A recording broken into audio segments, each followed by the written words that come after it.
Yeah, and once we are live, we just take a second to let people come in, and then we share it on our pages and stuff like that. Yeah, like like Sunday morning. Okay. pretty much. This is Sunday morning on Tuesday night. Sunday morning on Tuesday. All right. Up. Here we go. Share to group. Mouse isn't working. Yeah. Uh, Bam. And then my internet's working. Yay, internet. Oh Woohoo. my goodness. Mine's is really slow and jumpy. I don't know what's going on. All right. So let's talk. Just gonna put a bunch of dollar signs. All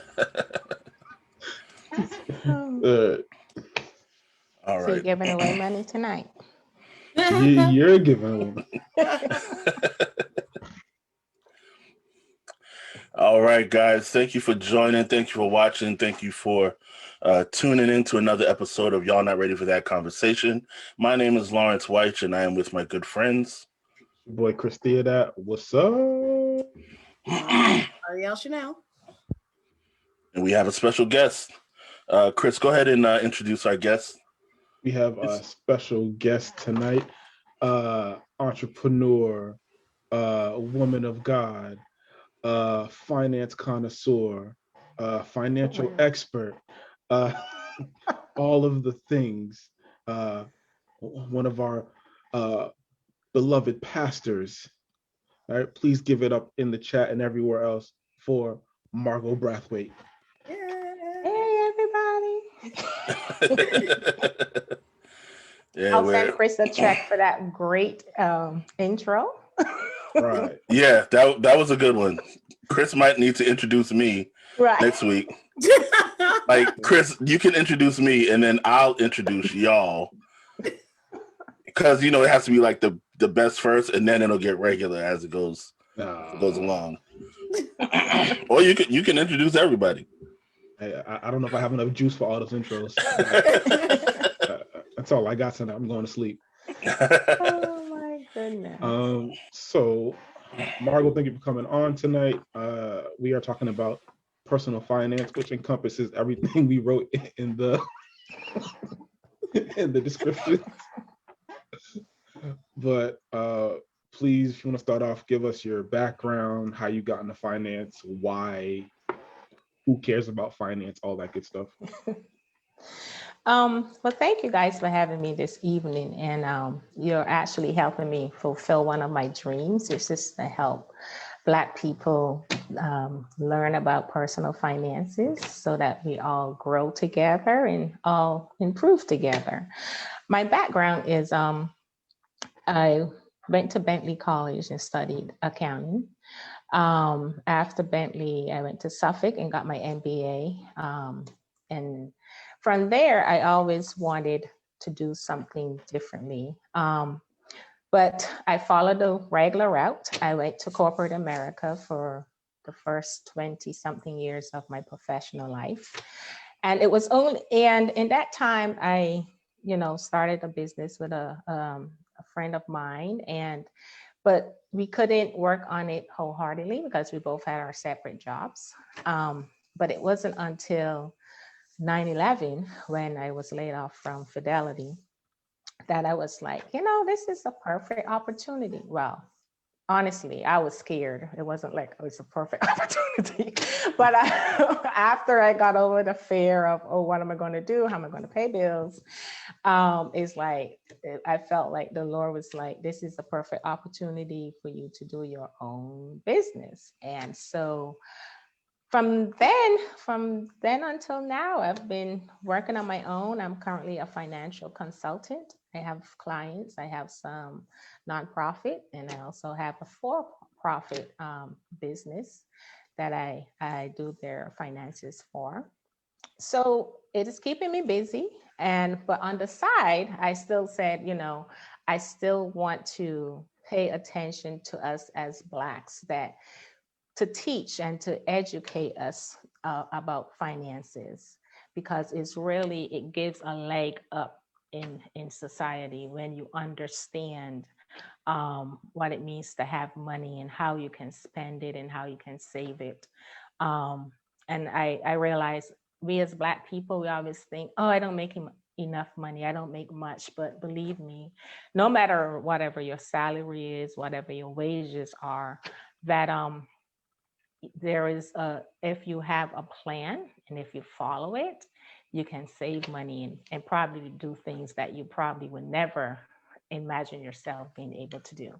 I know that's a long introduction, but that's me. No, that's perfect. That's perfect. Yeah. So you said 9/11. You're talking about like the 9/11? The 9/11, yes. Okay, so you've been on like doing your own thing. So what was that? 20 years at this, or going on 20 years? That's true. Oh, wasn't it 01, right? Right. Yeah. Yes. Wow. Well, Anniversary. it's easy math. It's easy math for me because that was the year I graduated high school, Wow. and that happened during my first semester of college, and I know that this is my 20-year anniversary of graduation. Excuse me, I'm over here clearing my throat like crazy. So what was like, all right, so I know you said you were scared to like jump out there and get into your own thing. Mm-hmm. Did you have a plan like going into it, or was it like God just ripped the Band-Aid off, like you no longer had the comfortable job and had to jump right into your own thing? Right. So it was more the latter. God ripped the Band-Aid off and I had to do something because I'm the type of person that may have great ideas, but if I'm comfortable, you stay where you're comfortable. And I was doing pretty well at Fidelity. But it was after the whole event that happened and I was laid off. I was home for probably 3 months. At first, I was scared. And I'm like, oh, I can enjoy this because I was getting paid unemployment. So I was like, okay, I could chill for a little bit, right? And it wasn't until that stopped, the severance stopped, and okay, I have bills to pay. What am I going to do? And so I was just talking to different people and saying, I always wanted to do my own business, blah, blah, blah. But in talking, it didn't dawn on me that this is the time, right?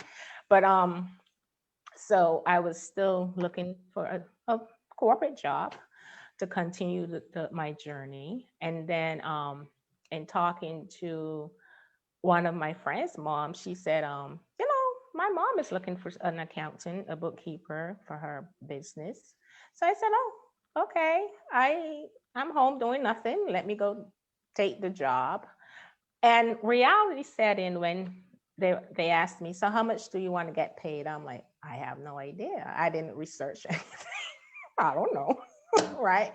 So I just picked a number, you try to look like you're confident and you know what you're talking about.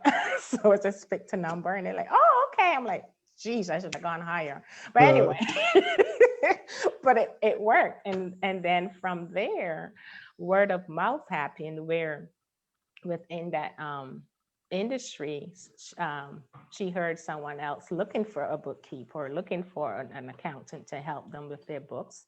And so then I was referred to someone else in another company. And then that's how it literally started. And to be honest with you, it is still word of mouth. I don't have a website. I don't even have LinkedIn. But God has provided clients from then until now. That's amazing. That's crazy. It is. So your title is, like, your official title is accountant, or is it something else? Right now, I'm a financial consultant.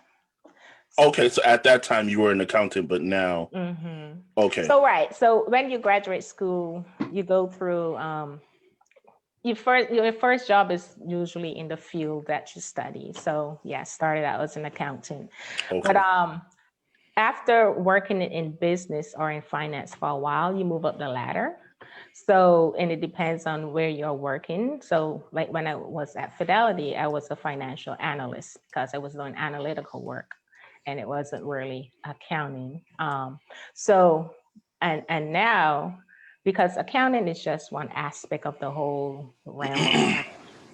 So now I do accounting, I do other things, investing. I also do, well, let me clarify that. It's not like I'm giving my clients advice on investing, but when the statements and so on come in, I sit in on the investment committee meetings. We talked and make decisions where they want to invest their monies, kind of thing. So it has expanded my realm of what's the word I'm looking for? It has expanded my realm of expertise in that before I started as an accountant, but as years and experience happened, working in different jobs, working with different clients, it required different skill sets. So that is how that happened. Right. Let's go to the comments real quick. Phoebe says, hi, Pastor Margot. Hi, Phoebe. And Anna says, amen to God providing for you for 20 years, because that's incredible. It is. It really is. All right. Lauren, y'all got questions before we go to the questions? Oh, I was going to say, before we go to the questions, Pastor Marco, I have to give you credit because I don't know if I ever told you, but I was an accounting clerk for like a year. And so that is a job. So I always tip my hat to you because I don't know how I got into that field, but it was interesting.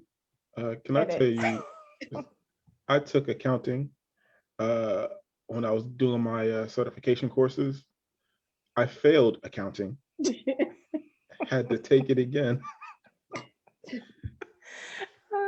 So it takes one special blessed person to deal with that stuff. Right. We all have our own talents and gifts. Amen. Like what you guys do, I can't do. Like that's not me, right? So I totally understand the feeling towards accounting because that's how I feel towards, what you guys do. I'm like, I'll be lost.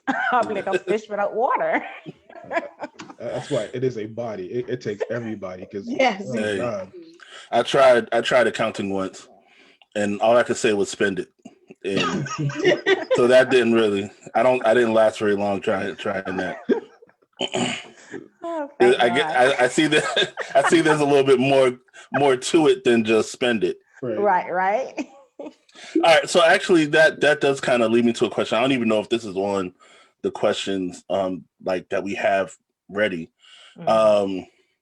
So and I think you're the perfect person to ask specifically because you have a heart for like our community to like teach us how to handle our stuff.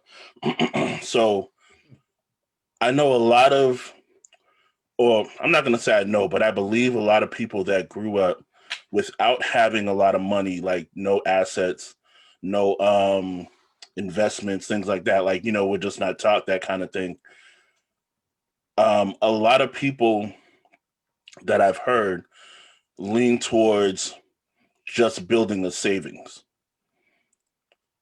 Is that the best way to, I guess, kind of grow your financials, or is there more to it that we should be paying attention to, like as we try to build? What happened, Chris? Did I do something wrong? No, you did everything right. Okay.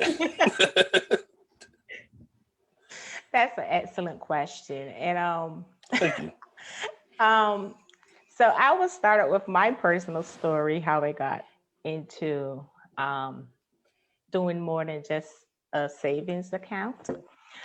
So after graduating from undergrad, I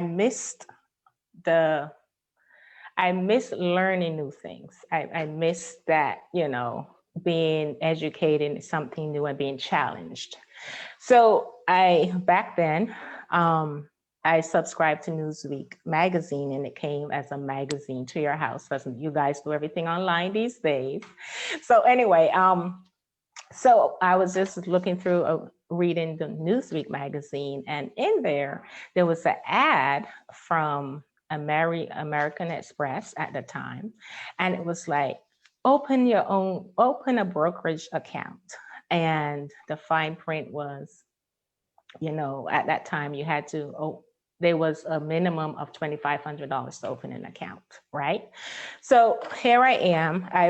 Was just starting in my first professional job out of college. And I was like, I'm a saver naturally. So, but I was like, there have to be more, right? So here I am. I called the 1-800 number, spoke to someone, made an appointment. And think of this is a typical Black family living in Cambridge. And so I made an appointment. At that time, the people used to come to your house, like how insurance people used to come to your house and talk to your parents about buying insurance. So the financial advisors came to your house. So I guess I maybe forgot to tell my grandmother and aunt who was living with us at the time that someone was coming. The doorbell rings. This white guy shows up. And they're like, hello? He's like, I'm here to see Margot. They're like, are you sure? Who are you? So they're now trying not to let him in, but I'm like, oh yeah, I forgot, he's come to teach me about investments. And so we went in the living room, he talked to me, and he's, explaining stuff to me. I'm like, okay, I understand. So now I'm really excited about investing, right? As soon as he left, my aunt's like, what was that about? So I explained. Oh no, we don't do that. You're going to lose all of your money. You must have your money in the bank account. That's the most safe way, blah, blah, blah, blah, blah. And I let her speak, but I knew I was going to start investing. But the thing is, at that time, I did not have $2,500 in my bank account. So what I did, I saved up until I got it. And then I called him and I opened the account. And that is how my investing life started. Now, to go back and answer your question, we as Black people, we think as long as we have a bank account, that's good. For our parents' generation, yeah. Now, if we want to progress and move to the next level, we have to invest. There is no ifs, ands, and buts about it.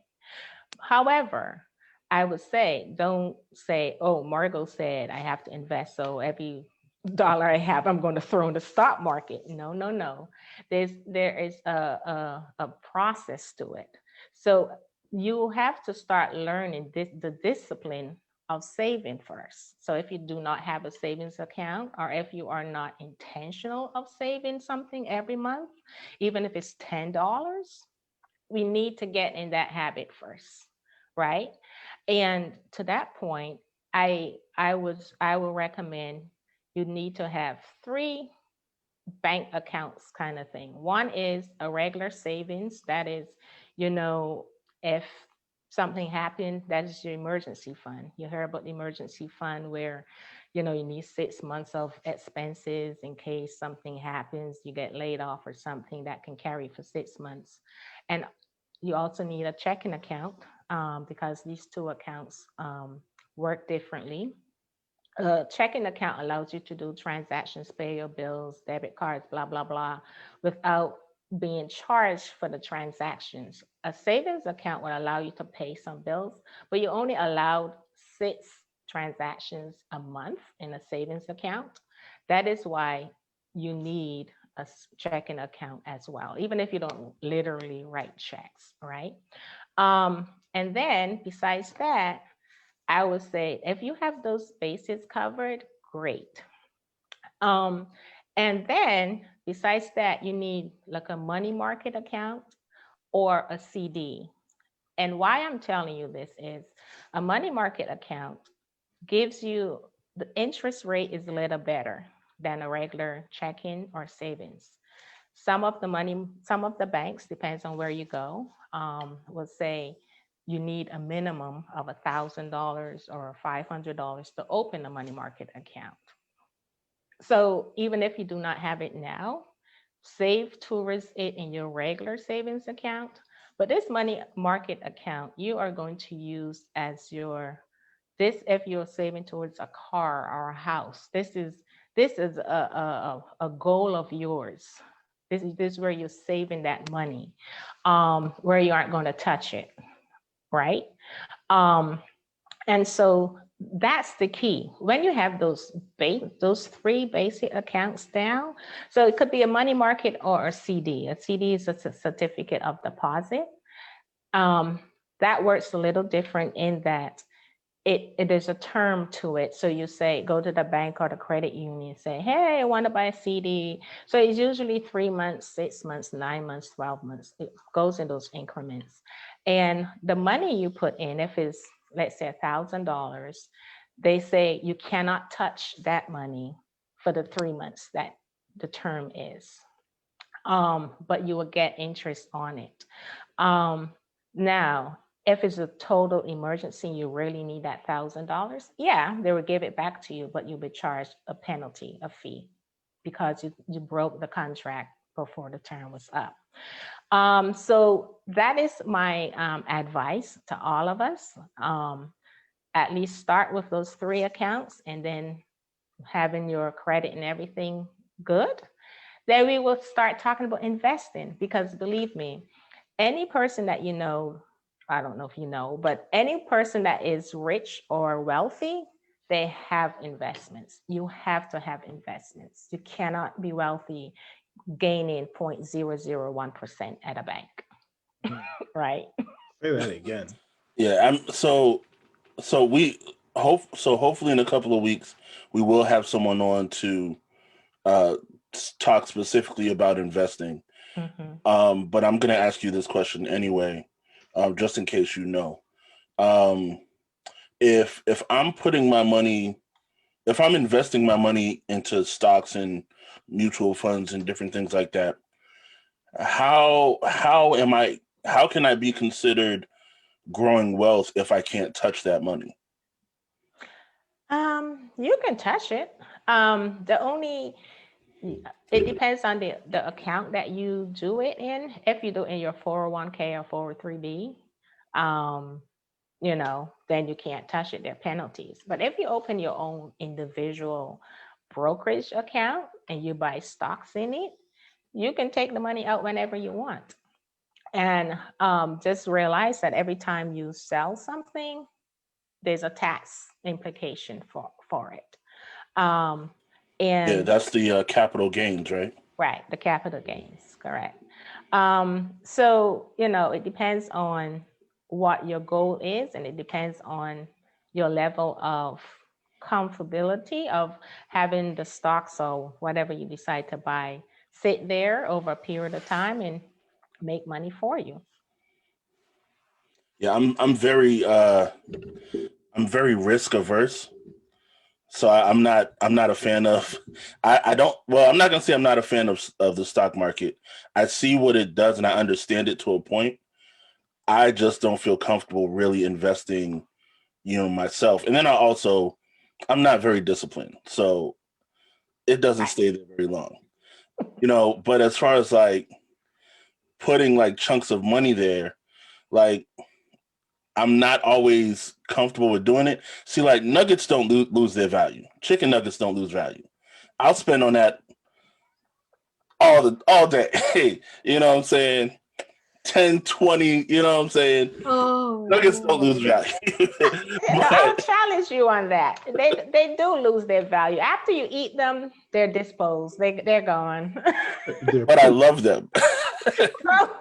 They're still in my heart. Well, once you chew it down and it goes in that stomach, it comes out. So it has lost its value. But yes, the key is discipline. The key is discipline. And that's why I encourage people to start with the savings first. Get that down and get the discipline of, if it's $10 a month, get that discipline down and don't say, oh, it's only $10. Those add up, right? Yeah, that is true. Yeah, they do. All right, let's go to work because we're going crazy in the comments real quick. So Phoebe had a good question. Do you have future goals or areas you want to move into? Quite interesting. Besides doing this, no, because before pre-COVID, it was always my goal to, as I said, educate Blacks. But I am not a social media person. Yes, people are. Like, Margo, do Zoom, do YouTube. I'm like, yeah. And here we are. Right. So that's going to be my point. So since COVID, I realized, I have a captive audience. People aren't out and about as much. So now they're like confined to the house. So they're going to sit down and listen to me. Right. But at any rate, so I started living out one of my dreams and goals. Have I sat and thought of what next? No, I haven't, but I've had prophecies that scare me. So I'll leave it there. Those are the good ones. Chow says, I have 3. My emergency account is the one my husband doesn't know about. And shout out to Chow. She was our real estate person last week. Yeah. Gave us a lot of really good information. So thank you, Chow, for tuning back in. And that is a good point, especially spouses, those people who are married. I encourage husbands and wives to have a joint account for the household, and then have separate accounts where they do their own thing. And I also know that back in the day, a lot of our parents told us, have a secret account where in case anything happens, you have something to survive on. But I also realized with wisdom, if you are clean and come out and say, okay, suppose my husband was Charles. Charles, you have your own checking account. That's your spending money. You could buy sneakers, golf, whatever you are into, and I won't get upset. I have my own separate account. I'll buy my shoes, my purses, whatever. But we have a joint account as well, where we're pooling our monies together.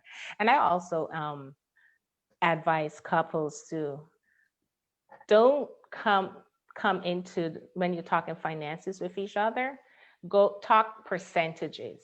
Meaning, if I make $50,000 and my husband makes $100,000, don't automatically say, because you make $100,000, you need to carry the house, right? Say, okay, what percentage are we going to use at coming together to take care of us as a team, as a couple? And so we may say, okay, 50%.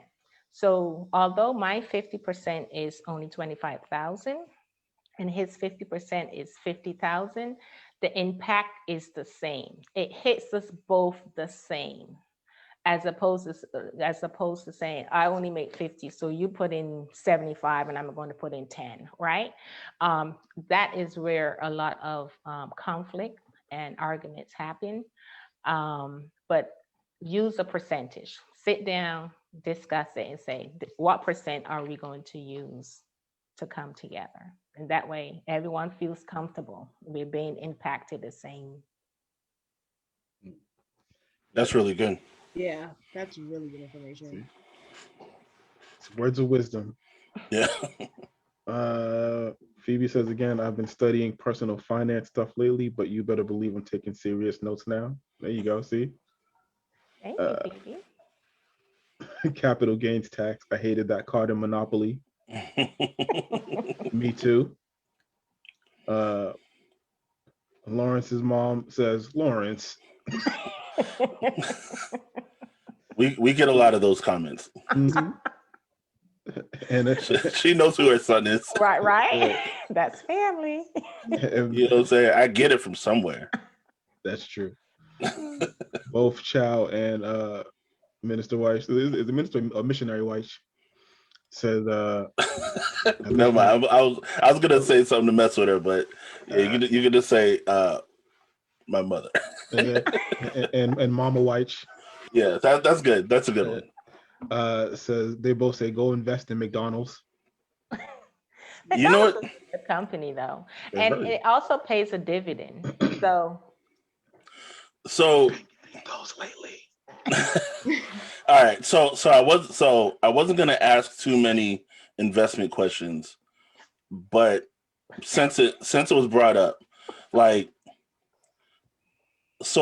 using apps to buy partial shares, right? And this is also a part of like, I guess how I'm weird when it comes to like investments and stuff like that. So I started a couple years ago, I use the Stash app, excuse me. And, I've tried it out, just, testing out, buying different things. All right. The worst thing that happened a year ago, right? I know I told Ariel, I don't know if I told Chris. Uber went public about a year ago, like this week, a year ago. Mm-hmm. Because the shares were, I think, like $30 something, and I had enough money available, I was like, everybody takes an Uber. I'm going to go ahead and buy a full share. Like, I usually don't buy full shares because the stuff I want to invest in, like the price is already like super high, and I'm not putting crazy amounts of money like in the thing like that. Mm-hmm. So I purchased one full share of Uber stock. The very next day, the whole world goes in quarantine, and Uber stock price goes to like $15 or something like that. And see, stuff like that, like I don't feel now during the year, I've completely forgot that I bought it, which was probably the reason why I was able to recover that money. Mm-hmm. So it wasn't until like maybe October or November when I realized, I remembered what I did, and it was like slowly starting to climb back up.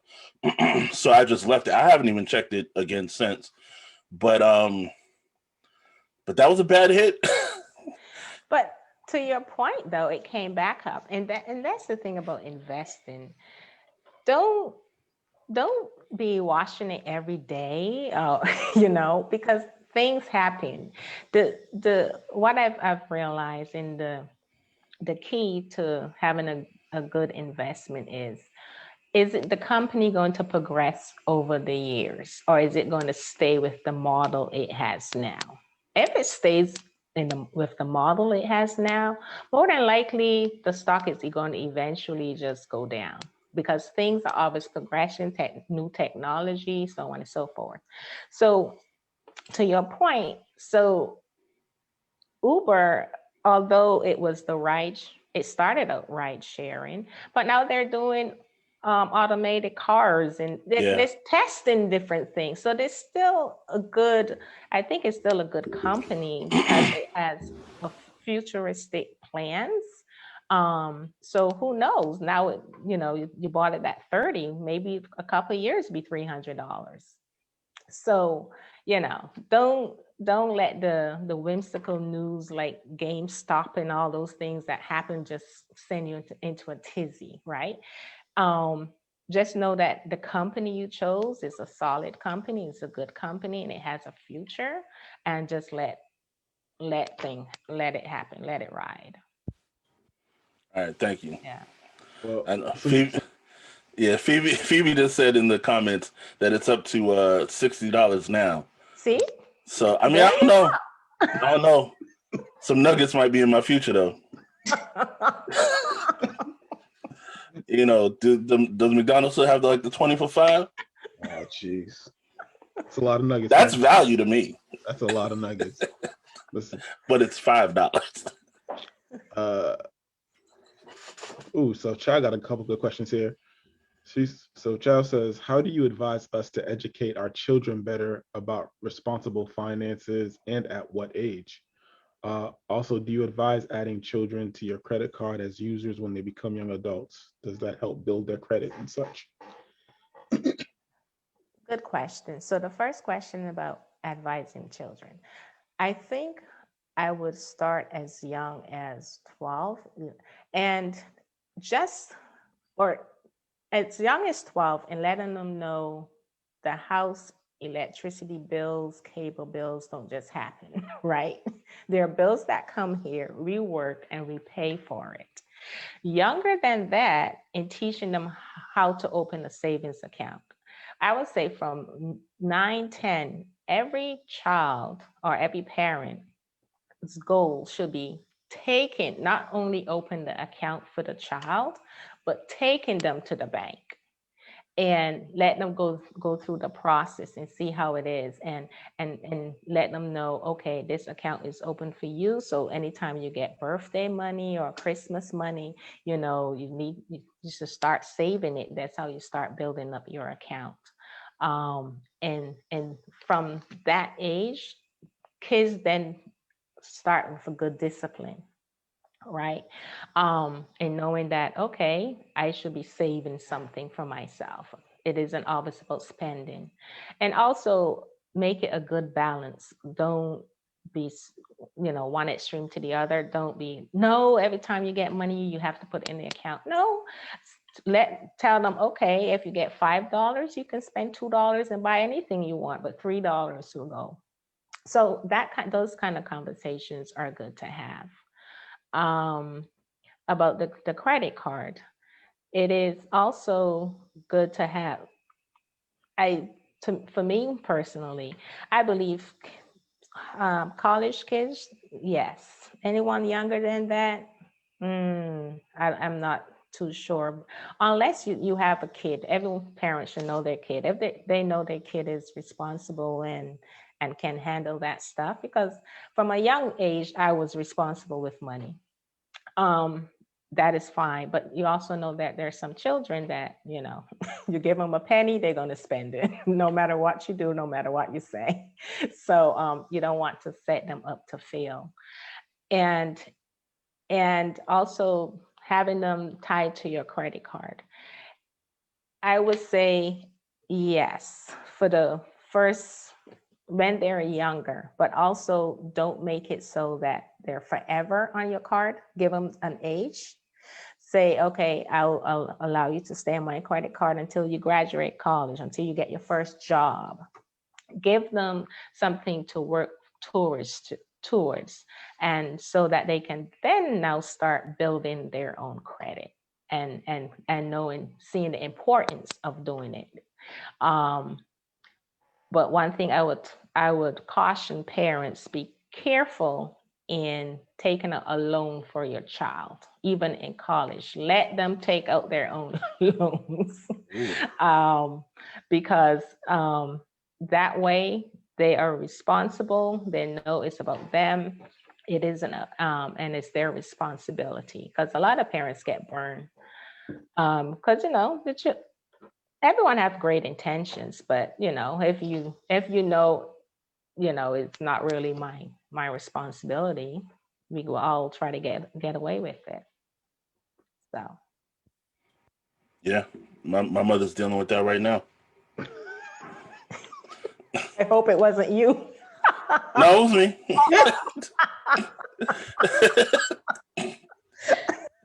Oh boy.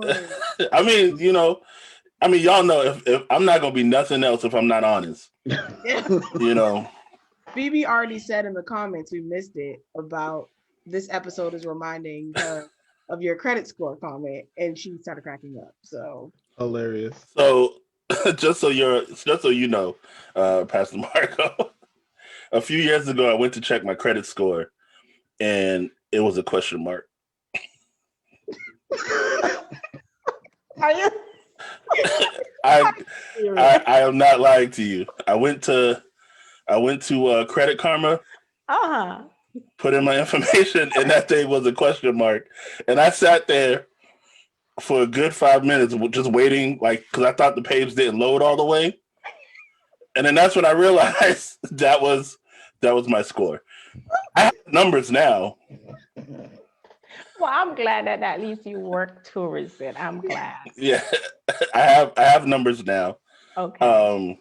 I have made numbers progress. now. That's Hilarious. awesome. I've never heard that in my life, but that's that is awesome.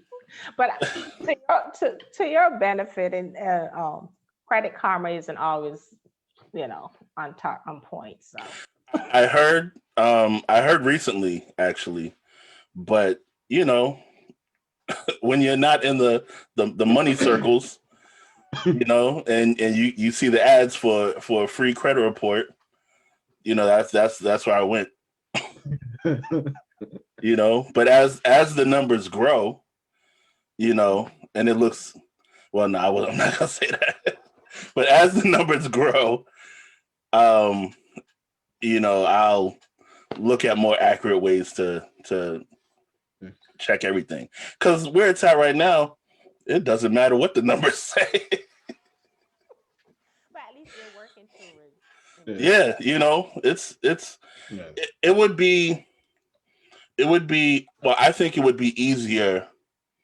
Nah, that's a lie. Because I had a job. I had a real job. I was gonna say I think it would be easier if I had like a regular 9 to 5. But I had a 9 to 5, and that's how I ended up with the question mark. That's funny.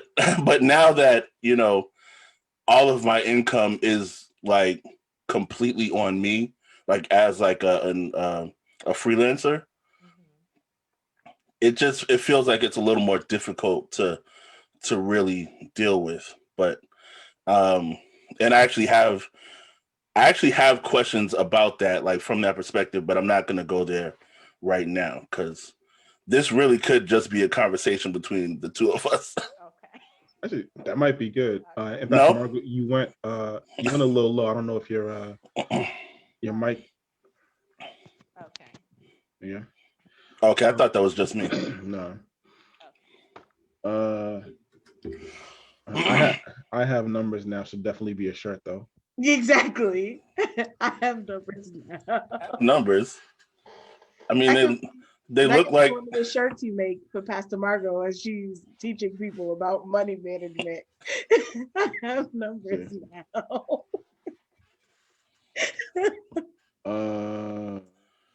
I don't think I want a reminder of where I'm coming from. Oh boy. Someone said, "Tell Lawrence it's not real chicken." Oh, I know. I am well aware. All right. So funny. Actually, talking about the children and like how to teach them, it made me think about I was looking at, as you're talking about wealthy people and the way they do things, there was a couple on some magazine that I was reading or something that was sharing what they do with their children to teach them to be socially responsible. And the money that they give their children, they have them have it split up into savings, play money, investing money, and then charity. And so they teach them from a young age, like, this you have to give to someone else. You have to do something nice for someone else with this money. This money you're going to put away for later. And this money you can do whatever you want with. And I remember reading that and seeing that.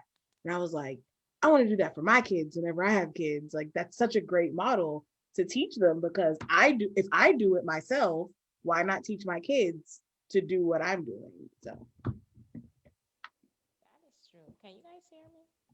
You're a little low. You might, yeah. We'll give you a minute to finagle that. I have a question that I have that forgot to go. It forgot to go on the page, but it's actually about bankruptcy, which is something I think we don't talk about a lot. So the question says, so in like the 7 years while you're waiting for a bankruptcy to drop off of your credit report, like what is your advice for how to make moves in that period? The even if you have a over a 700 rating, but that bankruptcy is on there, it kind of messes with stuff. So do you have any professional advice for what to do if there's a bankruptcy on your credit, or if you have that on your finance? Hold on, you're completely out now.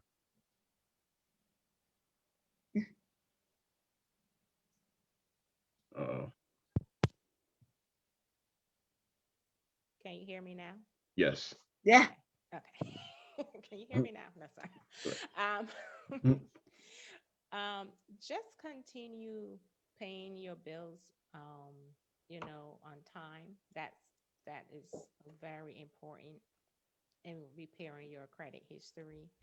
And it, it is just time, right? And there is nothing else you can do. I mean, if you want to buy a car or something, you go to a bank and they see it, as long as you're showing that you have turned the corner and that you are now a good person and you're credit worthy, some people will consider you, probably at a higher interest rate, but at least they're giving you another chance. And also, I also would like people to know that also think of credit unions, not only banks, when you're looking for loans, because usually credit unions have better rates than a regular bank. And because they're smaller, they also probably take a bigger risk than a Bank of America or Citizens or something. But yeah, all you can do is just continue to pay your bills every month, make sure you're paying it on time. Um, and one thing I just want everyone also to know is, if you can afford to, do not just pay your minimum if you have a credit card balance that you're carrying. Always pay more. The best way to use a credit card is when you buy something, put it on the credit card and pay it off when the bill comes. And when you do that, you are just building your FICO score. You are becoming more credit worthy. You are also showing the bank or whoever, the financial institution that is supporting you with the card. And you can call them and say, hey, I'm a good customer, I want my credit maximum raised another $5,000, or I want my interest rate lowered because I'm a good customer, I pay on time, blah blah blah. So these are things that we should always be working towards. Even if you aren't there now, make sure that when you get to that point, that you can use your credit card, get the rewards. Like I always tell people, I prefer use a credit card than a debit card. A credit card, first of all, if someone steals it from you, the credit card company will not hold you responsible. If your debit card is stolen from you, your money is gone, number one. And and they're stealing your stuff, your money is gone. And it's up to the bank to be nice enough to give it back to you or give you back a portion of it. And also, in using a credit card, make sure you have a card that have rewards to it, like cash rewards or something, because you're also building up those rewards, those points, cash back or whatever. And so that is the best way to use a credit card. Make sure you pay it off every month and you will reap the benefits of it. And it works. It really works. So is it better to wait until you get the bill or pay it off, like, I guess, almost immediately? It is better to wait until you get the bill, and this is the reason why.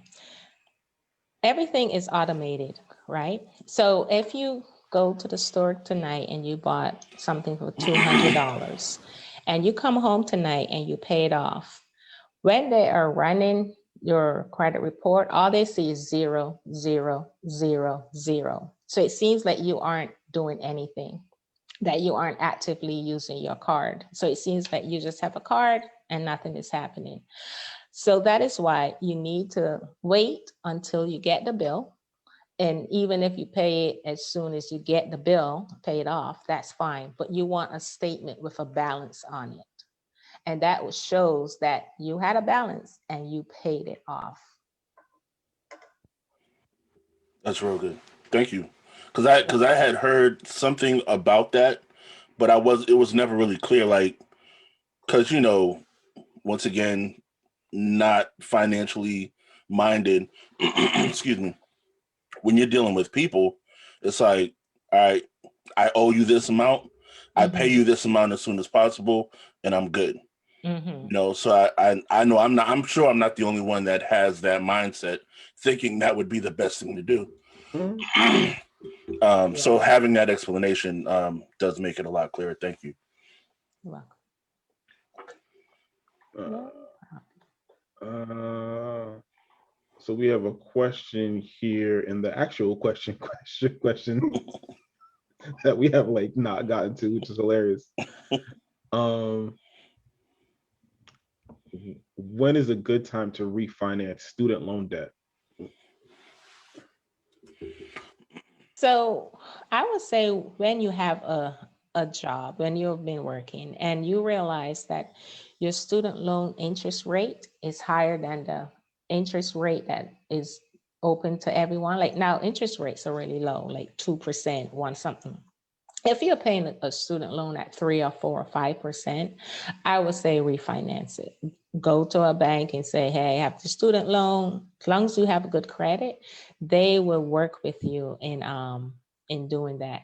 And that would be advantageous to you because your payments would be lower and you'll be saving a whole lot of money on interest. That word interest, man, it keeps coming up.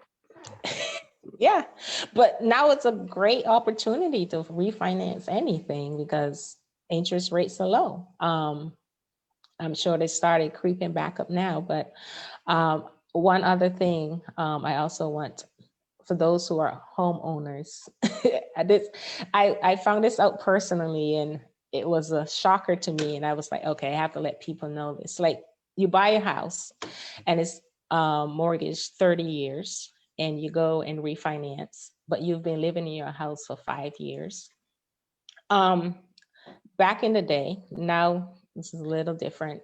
When you went to refinance, they never took in consideration that you were there for 5 years. So you would either have to refinance for another 30-year mortgage, and you're like, I'm now back, for full 30 years, although I was 5 years in. So my advice to people, anytime you are refinancing a house, a condo, make sure that you are looking for a shorter mortgage. So if it was 30, do it for 25 or 20 or 15. Even if it is 15 years and the monthly payment was close within $100 to $200 of what you were paying when it was 30 years, still go for it because you have chopped off 15 years of a mortgage over your head, as long as you can afford that monthly payment. And that is something that, I want people to be aware of. The best way to refinance anything, especially mortgages, is to cut down the time. Don't keep refinancing and going back for 30 and 30 because you'll be 90 and you still be paying a mortgage because you keep doing it for 30 years. So that is one thing I really want people to be aware of. That's good. I didn't know that either. Yeah, that's good. Chef said no, sell the house and call me instead. And she said, yes, I was gonna say, Child had another question up there yeah, too. she had a good question. When you are recovering from bad credit, how do you suggest getting a credit card after getting denied? That's a good question. Yeah, she asked that for me. She didn't realize it, but that the Lord dropped that in her spirit for me. You know, it's a good question. And before, there weren't many opportunities that you could do that. But recently, even in my readings, I realized that there is this thing called SELF, SELF, and it is perfect for that very situation. So what it does, you open like an account, like a savings account, and you put $300 in the account, right? So they would allow you and give you a credit card for that $300. So you can go out and buy something for $300, and they will bill you for the $300 and you pay it off, and they're helping you build your credit. But the key is they're doing it only because they have your savings account as a collateral, right? So that is what they're doing. But it works perfectly for situations like this where a regular bank wouldn't give you a credit card or take the time of day to work with you towards that. But SELF, and I've read about it, and people said, it's a great tool and great opportunity for those of us who are now looking to rebuild our credit.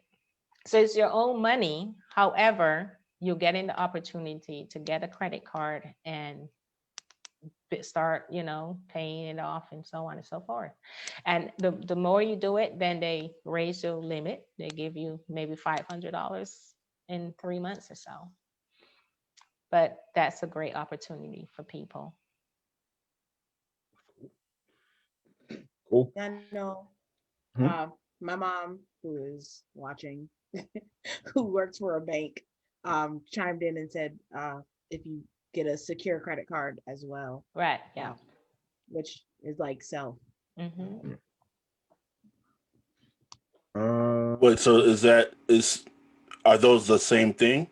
SELF and a secure credit card, or is there anything that's different? Well, SELF is, a company that does that. Okay. Yeah. Okay. But regular banks, it's the same process. It is tied to your bank account as collateral. Yeah. So SELF is a bank. Yeah. Okay. It's an online service. Yeah. Oh, you know what? I actually have heard of that. Okay. Yeah. I thought at first it was just like another type of thing, like a secure. Mm-hmm. Okay. So yeah, I have heard of this. All right. Let's go to Can debt consolidation hurt your credit? No. As long as you're paying it back, the key thing is paying it back. And also recognizing that the thing about debt is and credit, the more you are credit worthy, the better you are. So to that point, if you have 2 credit cards and one is for $5,000 and one is for $1,000 max of credit, and you were like, oh, I'm not using the $1,000 card, I'm going to close the account. Do not close the account. You can cut it up, you cannot use it, but don't close the account, because when they look at you, they're like, oh, Ariel is credit worthy for $6,000. If you close that $1,000 account, now you're only credit worthy for $5,000, right? And so the more the larger the amount you are credit worthy, the better you are. So when you consolidate debt, so if you have 3 credit cards and you have them all maxed out and you're like, I'm tired of sending three different bills. I just want to consolidate it and pay one bill. It is good for you because now you know you aren't ripping your hair out. And usually when you consolidate it lessens the amount that you are paying when you're paying three different amounts, right? And so that's the key. Make sure that when you do that you get a good rate and the payment is less than when you were paying the three different cards. But it takes discipline, everything, time and discipline. All right. So that leads into what are all the factors that contribute to your credit score? Good question. So there is this formula. So 30% is based on the amount that you owe, right? So if you owe a lot of money, or if you owe a little amount of money, 30% of that is part of the score. 10% is new credit. So that is why it is always, people always say, be careful of always opening credit cards, even store cards. But it puts a little ding on your score if you keep opening new credit. So 15% depends on the length of your credit history. So if you are new to the credit, you know, if you're new to having a credit card and so on, that's 15%. The largest amount is 35%, and the 35% is how you are paying those payments, your payment history. That's why we keep saying make sure you pay your bills, because that's the greatest amount of the percentage that your score is based on.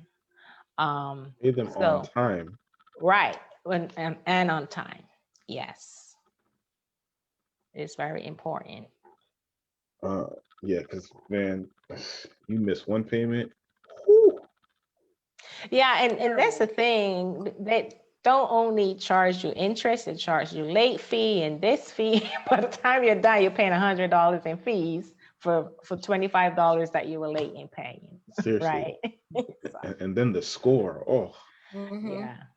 Yeah. Child has a question. Fact or myth? Can medical bills hurt your credit? That's a good question. I was told they do not.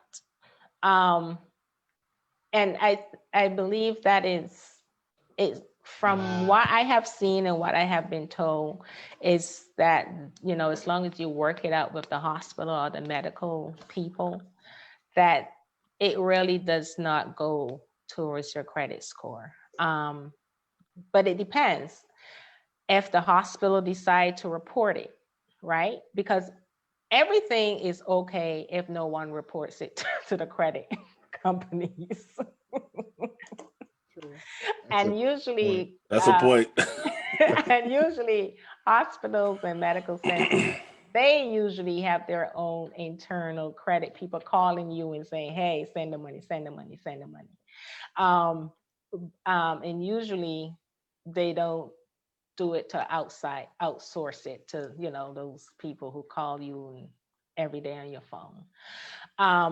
So to that extent, yes. But if it is probably a private doctor who really needs his money and so on, they may be more likely to report you to a credit company. That's good. So in another question, in today's age, is 6 months salary enough in case of unexpected layoffs and unemployment? You see, I think it depends. It depends on what your monthly expenses are. And it also depends on, okay, you're laid off. Are you still spending at the rate you were spending before you were laid off? Or are you being realistic and say, hey, I'm not having a paycheck coming in, so I'm kind of cutting back on those, ordering food and having Uber Eats and, you know, all of those kind of things. So it may work for one person, but it may not work for another. So that's it. I think it depends on the individual and the circumstances that they're in. But at least it's a good start. Let me put it that way. It's a good place to start. That was a good answer. Oof, yeah, that's a good answer. So Kayla, right, and no more nuggets. Right? No more nuggets. Listen, I'm gonna get a nugget. Listen, I ain't finna lie to none of y'all. Michaela asked. Oh, Michaela said hi earlier, by the way. Oh, hey, Michaela. Is there a good time or right time to open an additional credit card?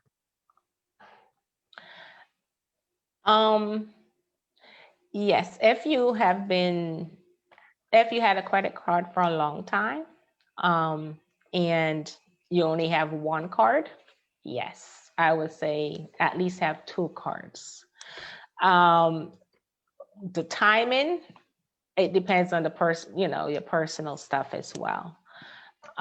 So just make sure that when you do that, you aren't also buying a house, you aren't also buying a car, you aren't, because all of that stuff will send everything all over the place and bring your score down because too much is going on at the same time. But if within 5 years you want to buy a house, and I would say, yeah, open a card now so that, that when they look at your credit, you will have that length, that history now that, oh, she's had this card for 5 years, been using it responsibly, so it should be fine. But if you are planning to buy a house within the next few months or so, don't open a new credit card if you can help it. Answer. Do we have any questions on the panel? Yeah. All right. So I remember, I don't remember if this was from an interview I saw or if it was from a book, but I've heard it a few times since then. The first time I heard it was, what's the dude's name? LL Cool J, the rapper. Mm-hmm. He was talking about how his mother taught him to tithe at a very young age. And I can't remember the details surrounding it, but he said he did it all throughout his career, and he attributes it to as one of the reasons why he's been so successful since then. And since hearing that interview, I've heard other wealthy people saying that they should, even if they don't use the word tithe, mm-hmm. they'll say like they'll give like 10%, at least 10% to a charity or something like that. Can you explain, either from the spiritual or natural side, like how that's a benefit? Ooh. That's a good question, and two good questions. You're making up for the nuggets, but I'm gonna earn my nuggets. Yeah, I believe in tithing, and I believe in the 10% charity, whatever, because that was a promise God made, and He said, He will cover you when you tithe. He will make sure that you have provisions that and it isn't only about provisions that I understand. Tithing also is like an insurance policy, meaning when you are a good tither, I'll use myself as an example. I would have a car, my car will last for 20 years, right? Of course, they have little repairs here and there. You know someone else, and every other week their car is in a shop. This is broken down. This is broken down. But I believe all of this is the covering of tithing. And back to my story, when I was laid off, I really remember this very vividly, in that in the time I was laid off, as I said, I had unemployment, I had a severance pay, and those things started to dwindle and run out. And I went back to God and said, hey, God, you promised that if I tithe, you are going to supply. So now I'm at the point where I need to be able to pay my mortgage. I need to be able to pay my bills, and I don't have a job. What is going on, Lord? I took your promise. And believe me, that is when going back to my story from prior, that is when I had the opportunity of working for that person. That person opened the door for me. And I would say tithing also teaches you discipline, meaning you take that 10% off the top and you give it to God. That means now you have to focus, how am I going to spend this 90%? Right? You have that 90%. You either take 5% for yourself and put in savings. Okay, I have rent, blah, blah, blah. It teaches you to budget. It teaches you, it causes you to take stock, not just be spending money willy-nilly and not thinking or making a plan where every dollar goes. And that is key. Every dollar that you earn or that you get, you should have a plan. Where am I going to put this? I'm going to spend $20 for fast food. I'm going to spend X, Y, and Z. I'm thinking for you, Lawrence. I'm going to spend X, Y, and Z for rent, and so on and so forth. But your money should have a target and be intentional about it. Now, in the thing about God, when he makes promises or principles, tithing is a principle. When he makes principles like that, it isn't only for saved people. So when the Oprahs and all of these people who are billionaires, they put aside and allocate 10% towards charity, those people, God are repaying them. They are constantly getting opportunities. They are constantly, expanding on their businesses because they are using the principle. The same way gravity is a principle. No matter who does it, it works because it is a principle. And the same with tithing. As you said, they may not call it tithing, but they may call it charity. They give it away to someone else. They're helping someone else. And so then people always ask me, so is it better to tithe off the net or the gross? Meaning, if you make $40,000 in your paycheck, this month is for $4,000 before taxes and everything comes out. Or should you pay after the taxes and your deductions and stuff are taken out? I answer it this way. The Bible says, to what degree or extent you do something, God will repay it. If you do the gross, God is going to repay you at a gross blessing. If you do the net, you get repaid at the net blessing. So it is up to you. You're preaching. It's up to you. Which this one just took a turn. Which one do you want? So that is what I tell people. No, that's good, because I mean, it is a heart issue at the end of the day. Like, yeah. I mean, I can't think of the specific scripture, but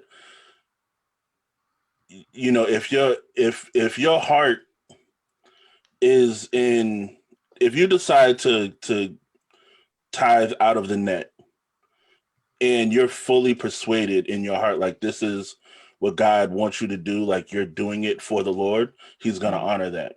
Mm-hmm. The same way if you do with the growth. So it's less about the amount of money, but what percentage of your heart is in it. Mm-hmm. If you're doing it as unto the Lord, he's going to honor it.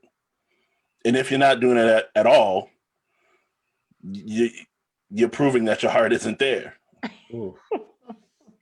And I'm talking about myself. Oh boy. My heart be in them nuggets. Oh, Jesus. It's funny though, because even this year, like within the pandemic, the pandemic was such a test of, will you tithe, will you give?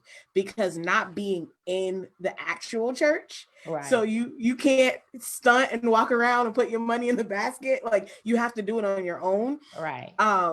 It was like testing, like, will you still tithe? And then to find out at the end of the year, they're like, everybody who donated to charity, we're giving extra money on your tax returns. And it was like, I paid my tithes. Like, and so getting that back, it was like, God was like, you did your part, I'm doing my part. Right. Like, here's that blessing. And I know some people who were like, who didn't, they were like, I'm chilling, it's a pandemic, I don't gotta, and now they're like, wait, I'm not gonna get that money. And to see, like, right. It's right, like God he will give that. And I was happy. I will say that. I was like, extra what on my taxes? Thank you. I will take it. He keeps his principles and promises. That gave me goosebumps a little bit. I like it. Yeah, that was good. Thank you for that answer. Let me see what time is it. Okay, we still got a little more time. All right. Did either one of you have a question before I ask another one? Go ahead.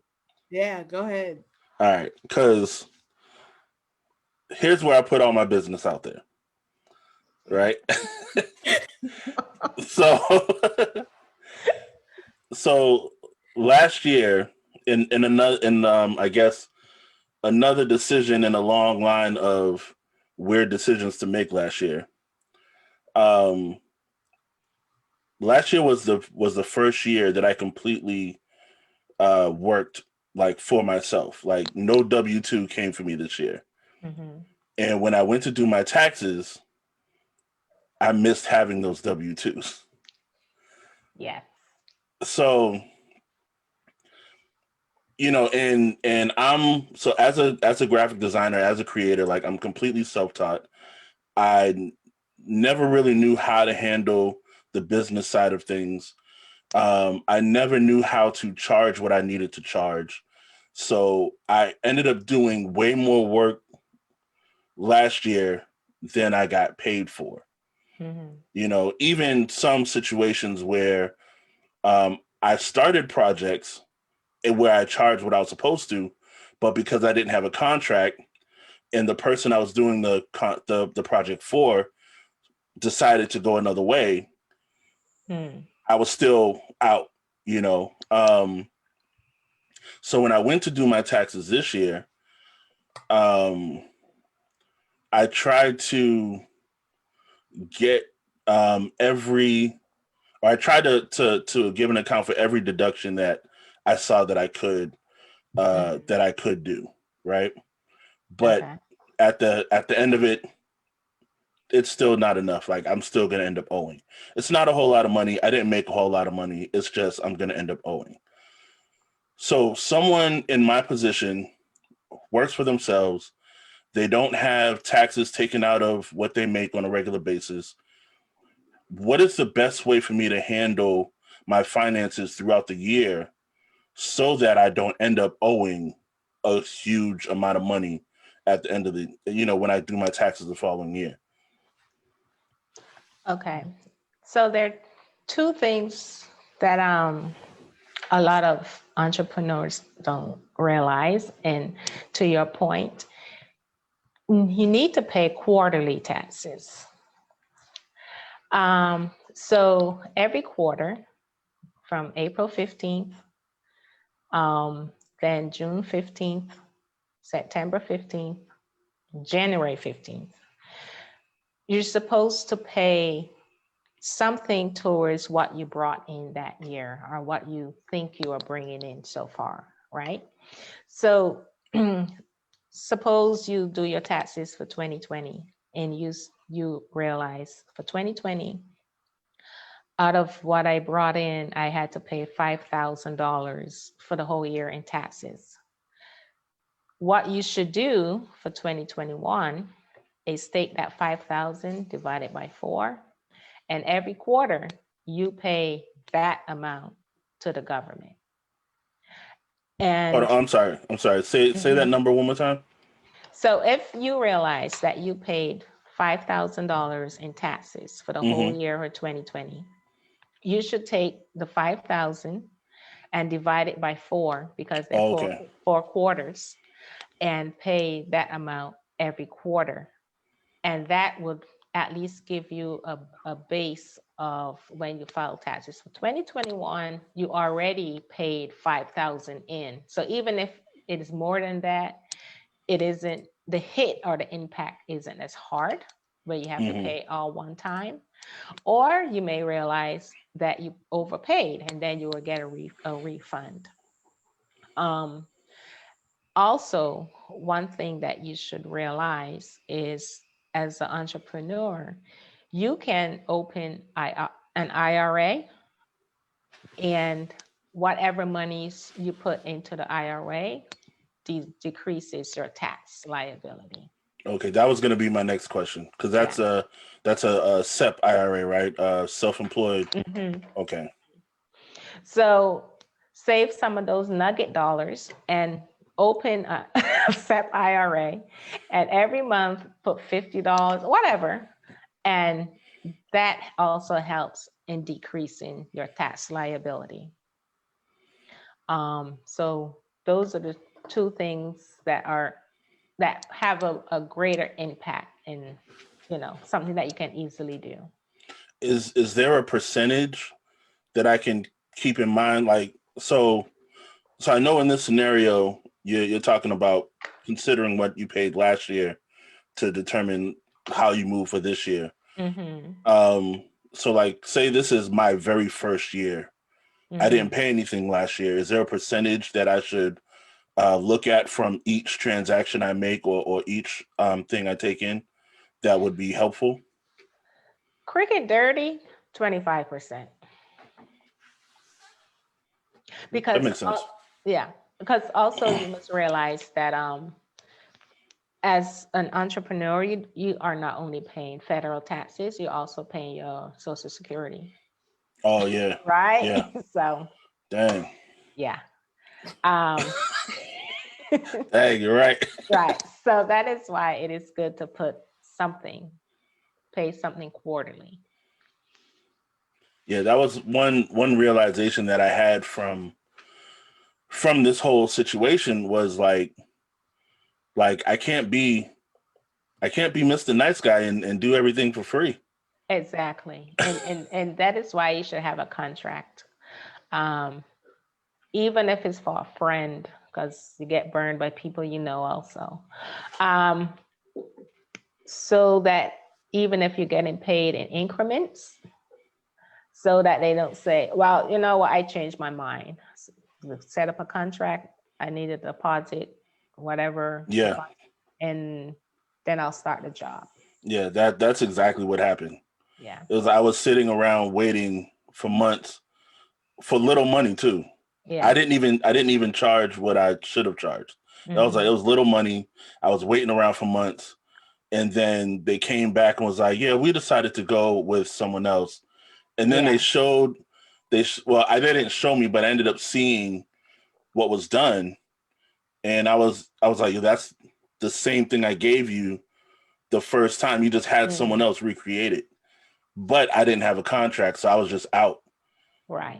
And yeah. So like I said, that's one of the things I realized, like, for the sake of like buying the correct equipment that I need to do what I need to do,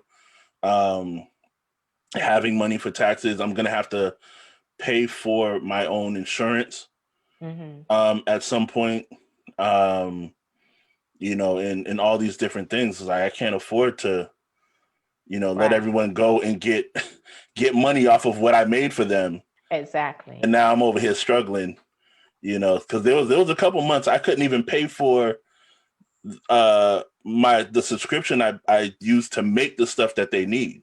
And so that was another little kick in the butt for me last year.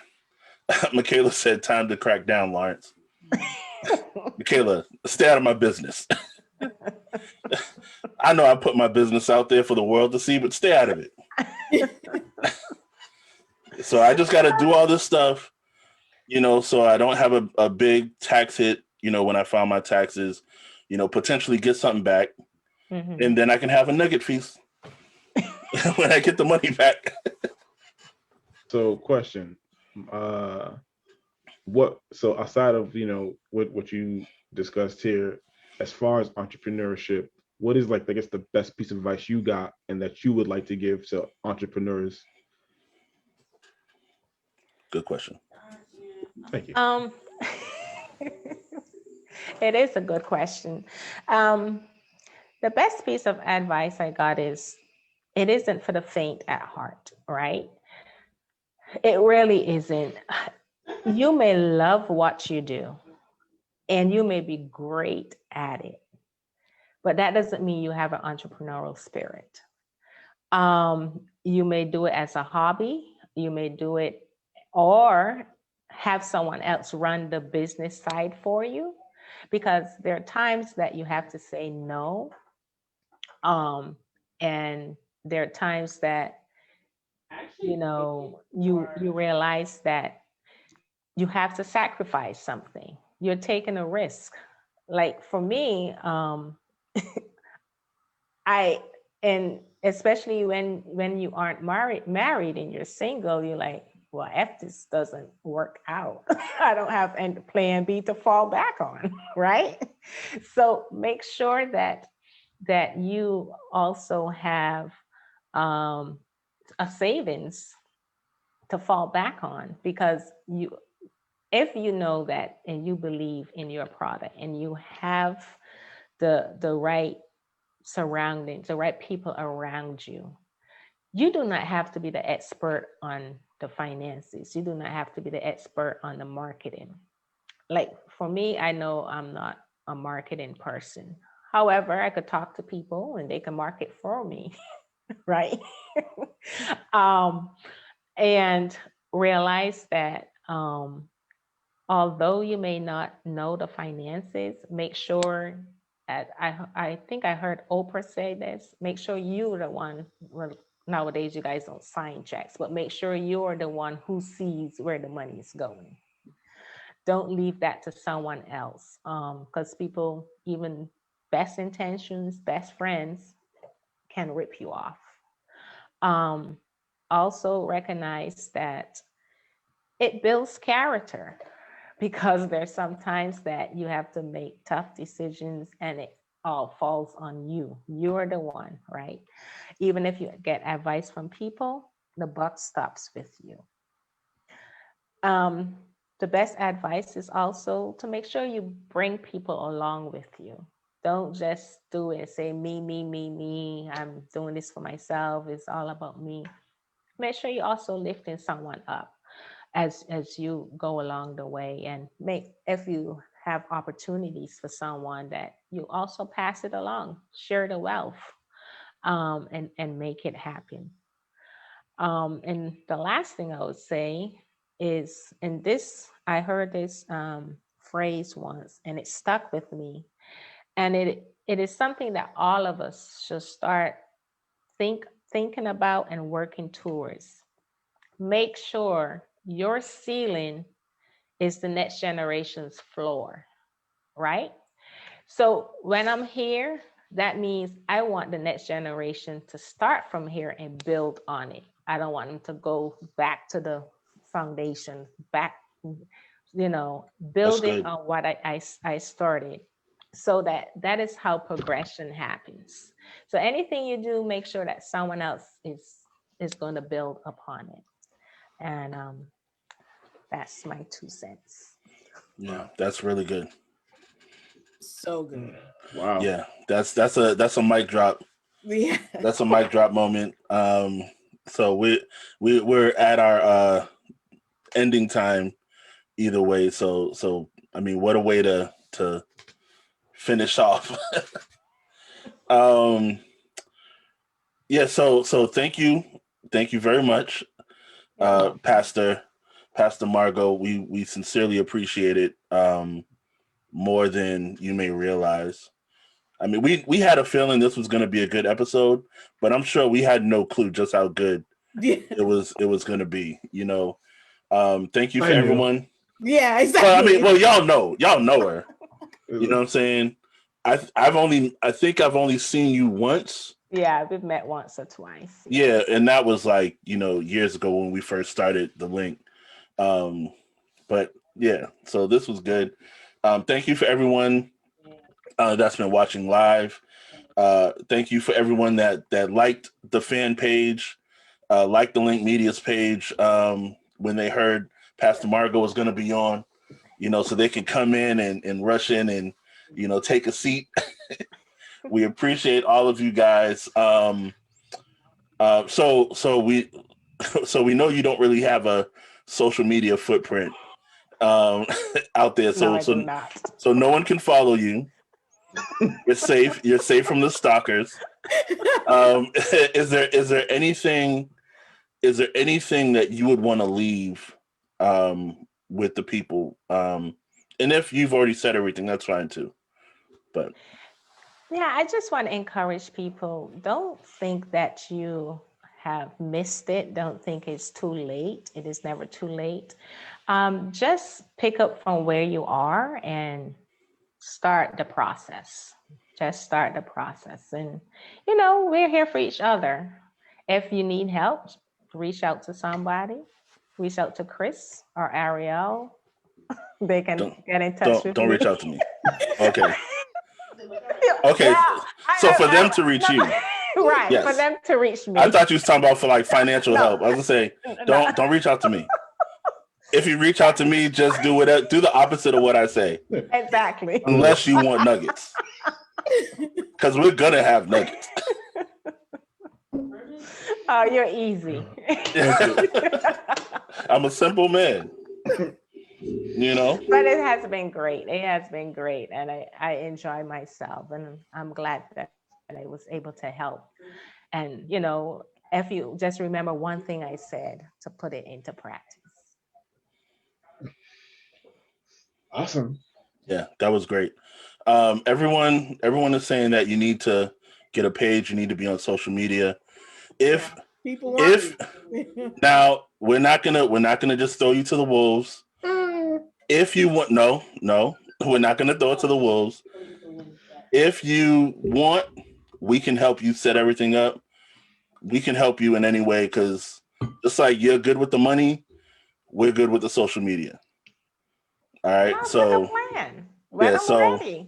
Yeah, when you're ready, whatever you need, let us know. You can hit Chris, you can hit Ariel. They can get to me. Okay. We can get some nuggets. We can all sit down and have a nugget party. Sounds like a plan, Lawrence. Thank you. All right, everyone. Hey, Facebook. I was like, is Michaela asking me to say a prayer? So Lawrence can say a prayer over your finances. Yeah. Oh, yeah. Yeah. But I don't know if you want me praying for your finances. God might look at me and be like, he got unclean hands, right? His finance hands are not where it need to be. You need someone with the finance anointing to pray over your finances. I'll just pray for your sanity. Like, I'll just pray to that you have a great day. Like, I know where my prayers are good at. Right. Ask Pastor Margot to pray for your finances.